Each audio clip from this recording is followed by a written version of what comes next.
welcome back to The Close Read, the official podcast of the Claremont Review of Books.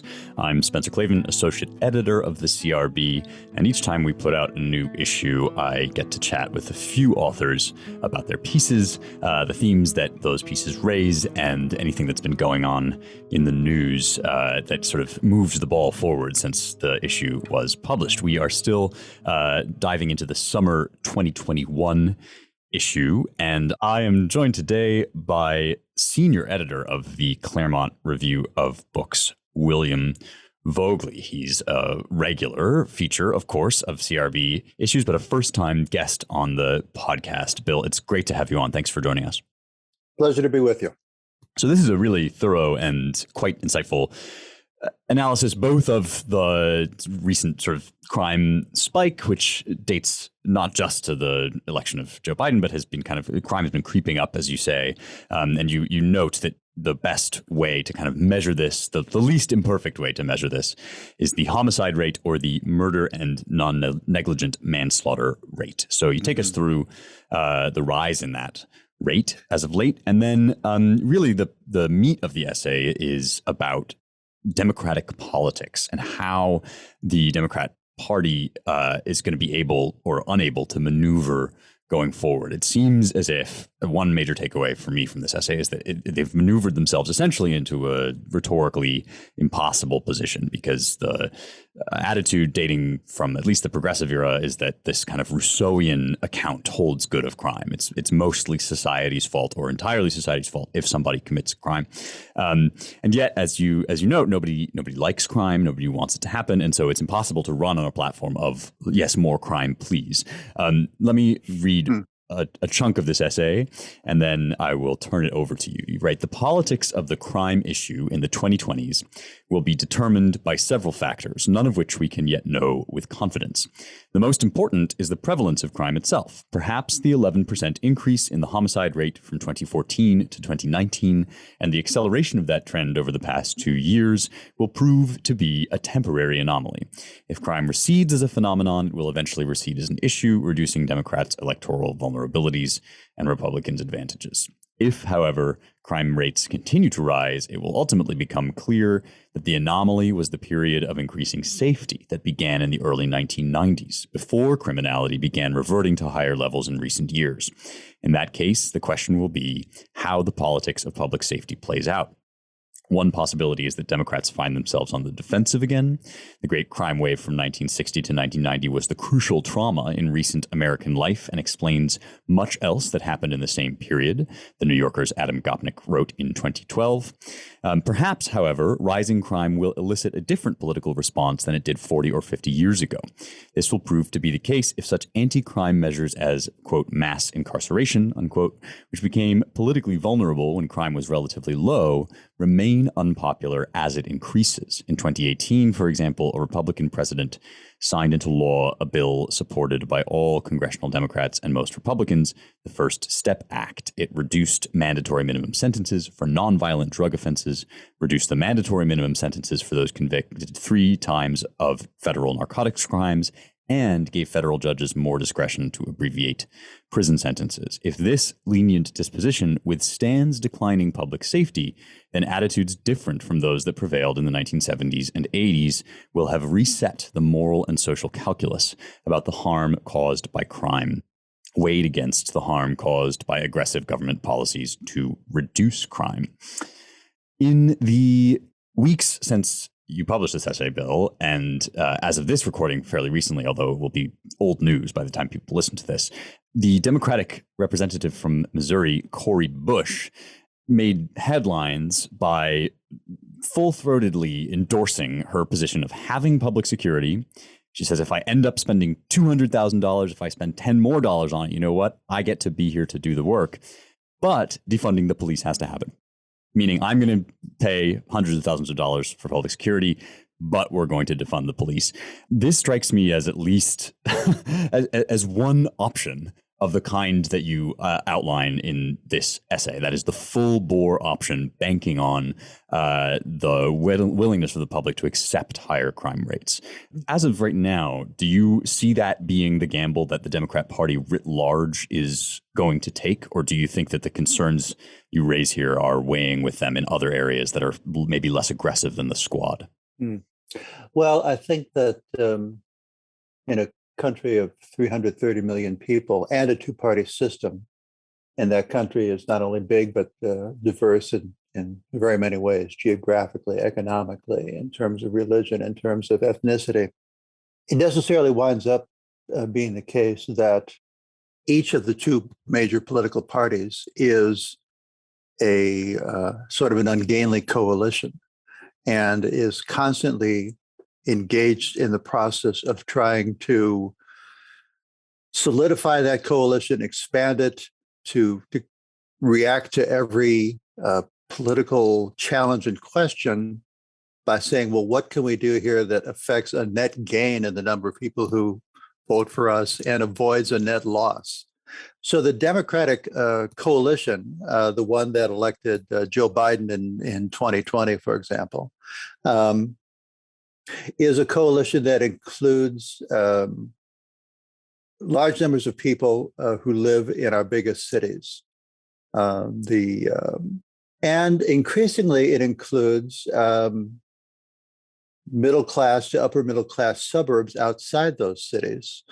Both Joe Biden and Hillary Clinton in 2016 won most of the suburbs that used to be considered prime Republican territory, places like the North Shore suburbs outside of Chicago, or in Westchester County above New York. I go into all this because the question of crime is going to be a complicated one for the Democrats to deal with in terms of keeping their coalition intact. The indications so far are that there are indeed, when it comes to Democratic constituents living in the big cities, that there may well be a willingness to tolerate higher crime rates if the alternative is more aggressive anti-crime measures by the police and the courts and the prison system and prosecutors. One data point to that effect was a primary election held recently in Philadelphia. The chief prosecutor in Philadelphia was elected in a large field. He won with, I think, 30% of the vote, won the nomination, a man named, I think, Larry Krasner. And he had been a defense attorney, and he made clear in his initial campaign that he was going to take a less aggressive, more lenient approach. He was going to avoid prosecuting certain kinds of crimes and was going to rely less on bail and so forth. Since he came into office, either by coincidence or cause and effect, crime rates have gone up a great deal in Philadelphia. It's a much more dangerous place than it was 4 years ago, and certainly more dangerous than it was 10 or 20 years ago. So he faced a primary challenge when he was running for a second term from a former prosecutor, I think, who had left or been fired from his office, who advocated going back to a tough on crime stance and made that the core of his campaign. Philadelphia is too dangerous. We need more policing. We need more prosecutions. We need more people in prison. Krasner won by a resounding victory, I think 2-1. There may have been, entirely specific and local peculiarities in that election that you can't generalize from too much. But as far as it goes, that indicates that at least in Philadelphia, where Joe Biden, I think, won 80% or more of the vote in November 2020, at least in that heavily Democratic city, there is not yet a get tough on crime constituency. However, whether or not the folks who voted for Biden in 2020, but live in suburban areas outside Philadelphia, and now fear, where they used to feel enthused about going into the city to see a show, to have a nice dinner, to commute.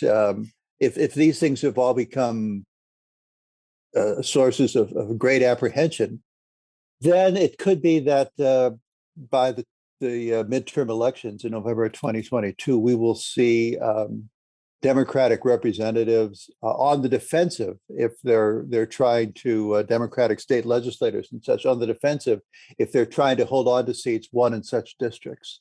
So this is perhaps an unfortunate term of phrase in the circumstances, but the jury is still out, I would say, as to how people feel about this, whether Democrats can neutralize this issue or limit the damage from it, or whether it is going to, if the problem continues and people feel that the Democratic approach is an invitation to criminals to do bad things, whether the swing voters will turn against the Democratic Party and the Democratic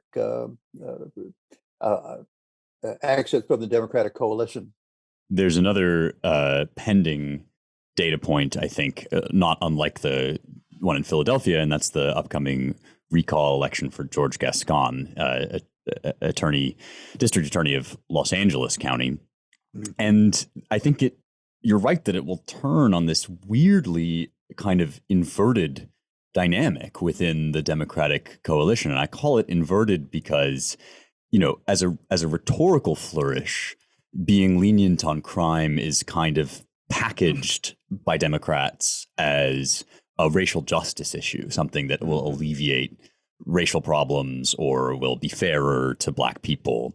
And yet the constituency that you identify as being potentially most susceptible to the kind of yes, more crime or yes, in my backyard attitude is kind of epitomized by this suburban, sort of affluent suburban voter. I mean, you tell this really astonishing story of Minneapolis resident Mitchell Erickson, victim of an attempted carjacking.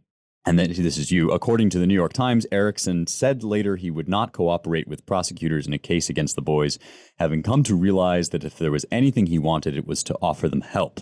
He subsequently came to regret calling the police in the first place. I put these boys in danger of death by calling the cops. And so on the one hand, you have this kind of virtuous to the point of suicidal attitude in the suburbs among kind of guilty rich white people. On the other hand, you presumably have Black and minority communities that are feeling the worst effects of this crime surge. There was a lot made in 2020 about racial dynamics, especially among Latinos voting for Trump. Do you think that this whole set of situations could affect a racial realignment in the party's constituencies? Short answer, yes. Longer answer, it did so.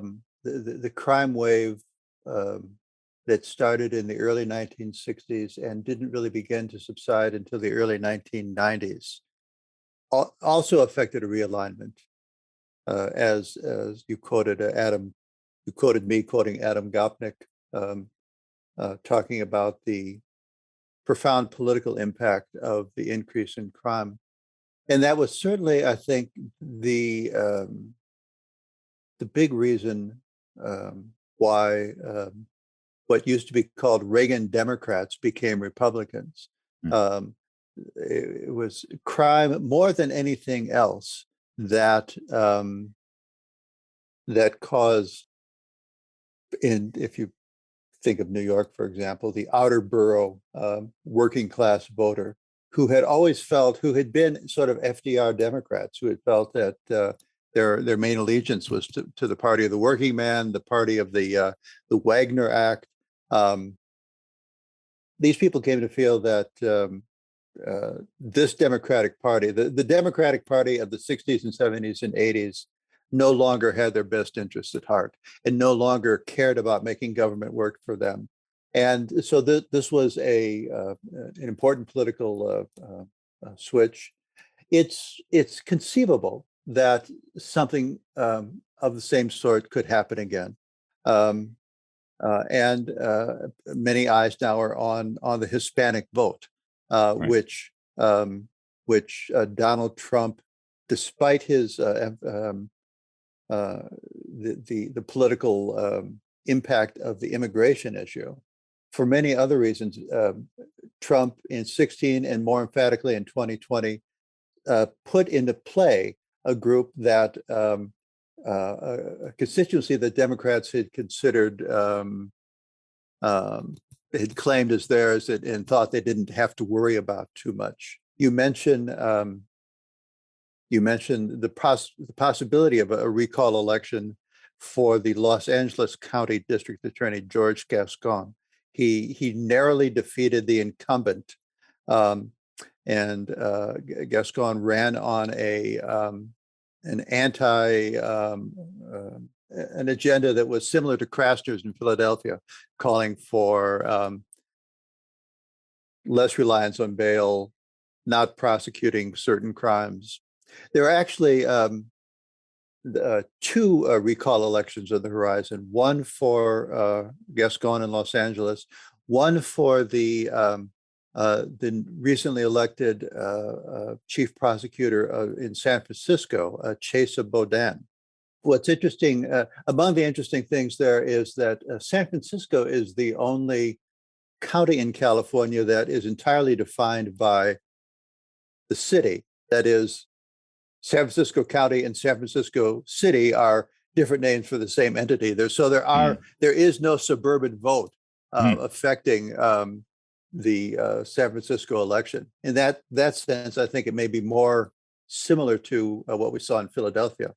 But even there, this Boudin guy is definitely on the defensive, and the brazenness of some of the criminal acts in San Francisco have been, really astonishing. People riding bicycles into stores and shoplifting, sort of on the fly, just going down aisles, piling things into a basket and riding on out. Los Angeles is different because Los Angeles County, which astonishingly, where I live, has 10 million people, more people than the entire state of Michigan live in Los Angeles County. It's divided 4 million in the city of Los Angeles and the other 6 million in suburban areas around the city. So we will see then how this coalition that narrowly elected Gascon just a year ago, he won election in 2020, whether it is in the wake of rising crime and growing numbers of scary stories appearing on the local newscasts, whether people are willing to ride that out or are going to say we need to go back to the more assertive approach that we were trying before. Just to add one little grace note to that set of stories, I mean, when we're talking about racial politics in LA with Gascon was born in Cuba. One of the major kind of, I mean, I don't think that he has any plans to run against Gascon or for governor or anything, but the sheriff of LA, Alex Villanueva, has emerged as kind of one of the major alternative forces, in that he's not a radical conservative by any means, but he's a little bit more outspoken in defense of the police. He's kind of takes what you might consider a more common sense line.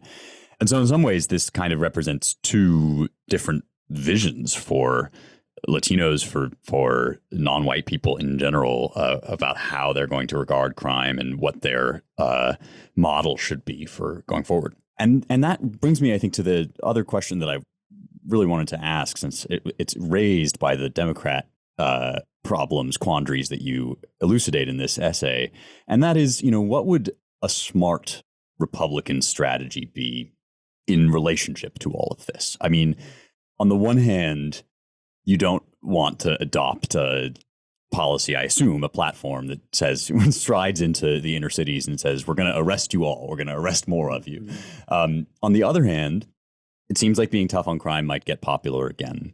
In my lifetime, in my experience, Republicans are pretty bad, inept at talking to and about race, to minorities, going into minority communities, doing outreach. I thought Trump, made some gains in this direction, but could have gone further. What do you think would be a smart way for Republicans to present this issue and run in 2022, 2024? Well, I think one feature of it would be to start in a way by conceding certain points, to say that we have to be tough on crime and be stern rather than therapeutic about it. But we also have to be smart about crime.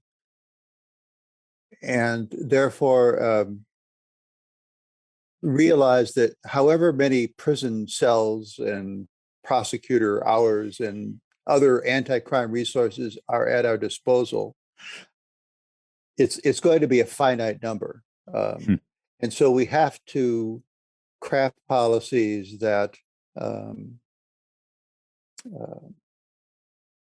utilize those resources in the most telling way. So I think one shortcoming of American criminal justice policy over the years has been that there has been a greater emphasis on sort of the one variable that public policy can control, over which it has absolute discretion, is the severity of the punishment, the prison sentence. So I think that in the past, we've responded to rising crime by emphasizing getting tough, putting them in prison and locking them away, throwing away the key. But both common sense and I think a fairly robust body of criminological research argues that the more consequential determinant of whether or not people commit crimes is not the severity of the punishment that will be imposed if they are caught, but the likelihood that they will be caught and tried and convicted. So rather than so I think what's even with crime rates still nationally lower than they were in let's say the 1980s, it remains the case that as I point out in a sort of a slight digression in the early in the article, it remains the case that we don't do a very good job in America of catching people who commit crimes. If we're talking about violent crimes, there's about half are not reported, and of those that reported, about half are not clear. That is, resulted in arrest and a criminal prosecution. Multiply those together, that means that about 75% of committed violent crimes go unpunished. For property crimes, any given crime, it's I think more than 90% people get away with it. Well, if you could do something about that, it would make a great difference. And doing something about that to extend go a little deeper in your question, I think necessarily means crafting and pursuing police practices and criminal justice policies that enlist communities rather than work against them. This is, I think, one of the best books I've read. I didn't really work it into the essay, but it's sort of an instant classic. Is a book called Ghetto-Side by a former Los Angeles Times reporter, Jill Lavoie. And she follows the pursuit of someone who committed a murder in a very tough neighborhood of Los Angeles, and she argues very eloquently that one of the problems is that uh, that police, in a weird way, the Black and Hispanic and other low-income communities in the big cities, they suffer in a strange way from being both over-policed and under-policed. Hmm.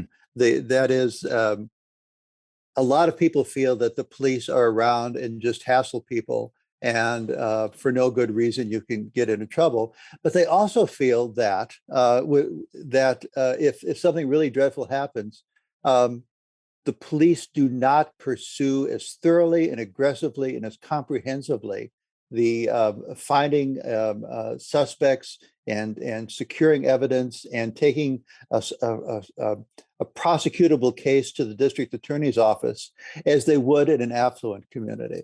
So Lavoie argues in Get Aside that there is, she follows a case that's a notable exception, but one of the reasons it's a notable exception is that the kid who was killed, his father was an officer in the Los Angeles Police Department.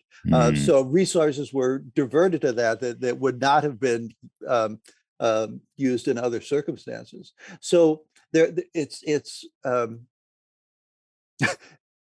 it's a huge problem and a complicated one. But I think these are some elements of the sort of the policy of it. The politics of it, I would think that the Republican message should emphasize the following point.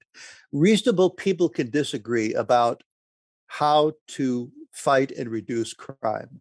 And there can be and have been good faith discussions about the best mix of policies in terms of every step of the process, police tactics, prosecutorial discretion, how to run prisons. All of these things are elements in the equation and need to be talked about. And the best or the most promising answer is out there somehow. The reason that Democrats in the past have been vulnerable on the issue, and the reason they look likely to be again and deserve to be again, is not that they have ideas that are questionable or dubious or ill-founded. People could live with that. I think the real problem is that a great many voters suspect with considerable reason that the problem is that Democrats don't really want to deal with this problem at all. Right. So it's not a question of this policy versus that policy. It's the sense that in their heart of hearts, Democrats would prefer not to be prosecuting anybody. That the whole business of being involved in criminal justice is distasteful and runs counter to their deepest instincts, going back to the progressive, as you say, the progressive sense that there are really no bad boys, there are just bad schools and bad diets and bad housing, and therefore, if we deal with the root causes, we don't need to have, we can avoid the unpleasant discussion of criminal justice at all. And this gets overlaid in the 21st century now with the identity politics, Black Lives Matter, racial justice agenda, which says that not only are we not doing the social work therapy we should to help people, but we're perpetuating the disadvantage of minority groups by allowing policies that have a disparate impact on minorities and the poor. And I think that the political vulnerability, well earned, and for Democrats on this point, is the sense that their heart isn't really in it. They try to pretend otherwise. This was the 90s get tough on crime posture of Bill Clinton and Joe Biden, the chief Senate sponsor of the crime bill that passed in 1994, when Biden was, as he always does, since he has no particular beliefs or principles, he always whatever ones he adopts in any one circumstance, he expresses more fervently than a person who actually held them would find it necessary to say. So yeah, he so shares in, this with his vice 1994, president. he's saying lock the SOBs up. He sounded like Joe Arpaio or somebody, Frank Rizzo. But I think the Democrats, a real problem is that they're just the criminal justice per se is something they would rather live in a country where this didn't even need to be a policy concern. And I think at that level, Republicans can say our approach is that for whatever reason, there are bad people who do bad things, and that a civilized society does not just shrug its shoulders and say, "What could you do?" But it prevents them. It uses the government to interdict between the law-abiding citizen and the law-breaking citizen. Well, the essay is called Criminal Negligence. It's going to last because these issues, as you say, Bill, are not going away. In fact, they're going to move closer to the forefront of our politics. If folks listening at home haven't read it already, they should. It's very easy to find because it's on the cover. You can find it at ClaremontReviewOfBooks.com, where, as always, you can also subscribe to get a good old-fashioned paper copy in your mailbox. Thank you all, as always, for listening. And Bill, thanks so much for joining us. Thank you, Spencer.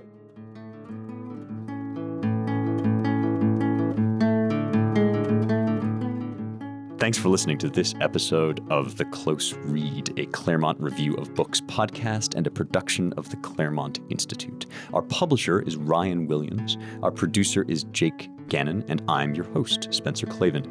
Thanks to Benjamin Squiret for our music. If you liked this episode and you'd like to hear more in-depth interviews based on the Claremont Review of Books, please do subscribe wherever you get your podcasts. We're available on all major platforms. And if you'd like to support us, we encourage you to leave a 5-star review on iTunes. Thanks again for listening, and we will see you again next time.